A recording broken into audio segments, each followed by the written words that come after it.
તો ખેડાથી મહત્વના સમાચાર સામે આવી રહ્યા છે, જ્યાં ડાકોરના ગોમતી તળાવમાં હજારો માછલીઓના મોત થવાના સમાચાર સામે આવી રહ્યા છે। તો મહત્વના સમાચાર ડાકોરથી કે જ્યાં ડાકોરના ગોમતી તળાવમાં હજારો માછલીઓના મોત થવાના સમાચાર સામે આવી રહ્યા છે, ત્યારે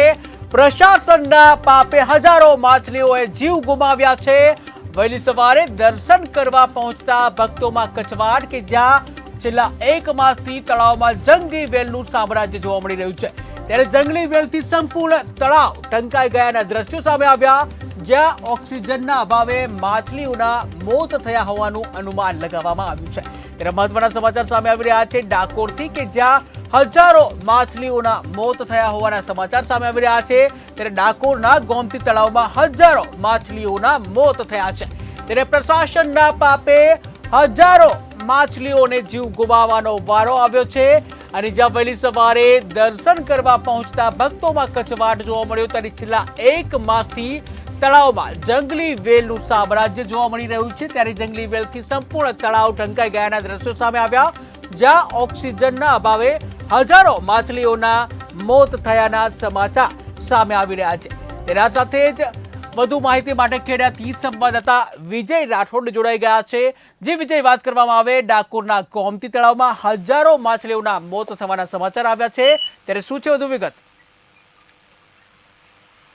જી બિલકુલ, ચોક્કસથી વાત કરીએ તો ખેડા જિલ્લાના સર્વોપરી યાત્રાધામ ડાકોરમાં જે પવિત્ર ગોમતી તળાવ આવેલું છે, તેની અંદર માછલીઓનો મૃત્યુનો મામલો સામે આવ્યો હતો। વાત કરીએ તો જે પવિત્ર ગોમતી તળાવ છે, એમાં આજે વહેલી સવારે હજારો માછલીઓ ને મૃત્યુ મળી આવ્યા હતા, જ્યારે ડાકોર નગરપાલિકાને જાણ થતાં નગરપાલિકાની ટીમ પણ ગોમતી તળાવ પહોંચી હતી અને ગોમતી તળાવ પાણીમાં સેમ્પલ લઈ લેબોરેટરીમાં મોકલવામાં આવ્યા હતા અને માછલીઓના મોત શા કારણે થયા તેની તપાસ કરવામાં આવી હતી। આગળ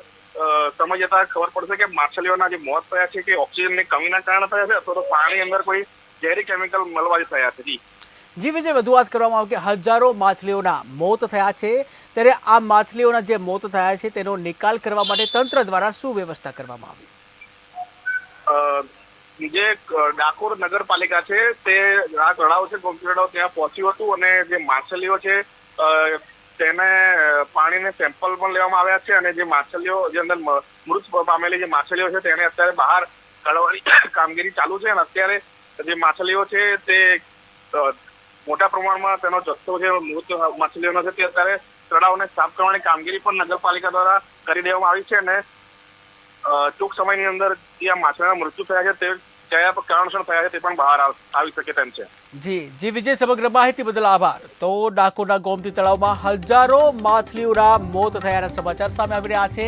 ત્યારે આખરે આ માછલીઓના કેમ મોત થયા છે તે તપાસનો વિષય છે કે જ્યાં પાણીના સેમ્પલ લઈ લેબોરેટરીમાં તપાસ માટે મોકલવામાં આવે છે, ત્યારે પ્રશાસનના પાપે હજારો માછલીઓએ જીવ ગુમાવ્યા છે। ત્યારે વહેલી સવારે દર્શન કરવા પહોંચેલા ભક્તોમાં કચવાટ જોવા મળ્યો, જ્યાં છેલ્લા એક માસથી તળાવમાં જંગલી વેલનું સામ્રાજ્ય છે, જંગલી વેલથી સંપૂર્ણ તળાવ ઢંકાઈ ગયાના દ્રશ્યો સામે આવી રહ્યા છે, ત્યારે ઓક્સિજનના અભાવે માછલીઓના મોત થયાનું અનુમાન લગાવવામાં આવી રહ્યું છે।